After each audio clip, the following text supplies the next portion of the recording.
দর্পণের কার কাছে কোনোদিন নিবিষ্ট হও না। মসৃণ এ প্রতিবিম্ব বড় বেশি সত্যভাষী হয়। লুকানো বয়স যেন ধরা পড়ে, ধরা পড়ে যায় সহসা সাজানো রেখা তুঙ্গ করা তোমার মাধুরী।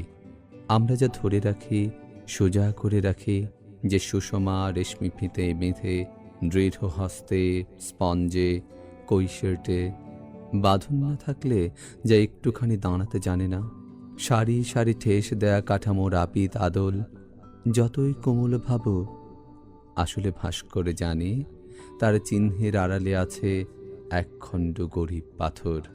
কুটিল কৌশলে শুধু শিল্পী থাকে পটের আড়ালে, অর্থাৎ সমস্ত বুঝি গরিমার পেছনে গর্হিত, প্রবল ইচ্ছায় শুধু ধরে রাখা কদর্য দুষ্কৃতি। যেও না জলের কাছে, যে সব নদীতে ঢেউ নেই, কাঁপে না পানির প্রান্তর, তেমন তিতাসে যাও যদি সে যে আরো ভয়াবহ, আর সে যেন তরল তৃষিয়া ফোটাবে কলস কাঁখে অতি মৃদু কম্পিত তোমাকে।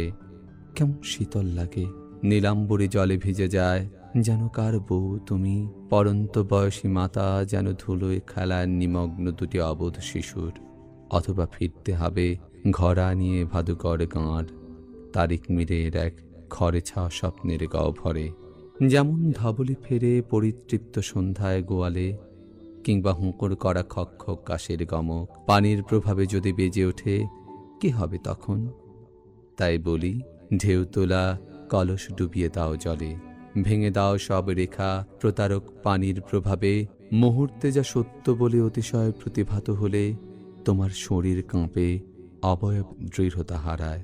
কাজল ভিজিয়ে নামে কালিময় নয়নের নদী, রোদ ধরে রেখার নামে ডাকে যারে গ্রামের মেয়েরা, রোদ ধরে রাখার নামে ডাকে যারে গ্রামের মেয়েরা।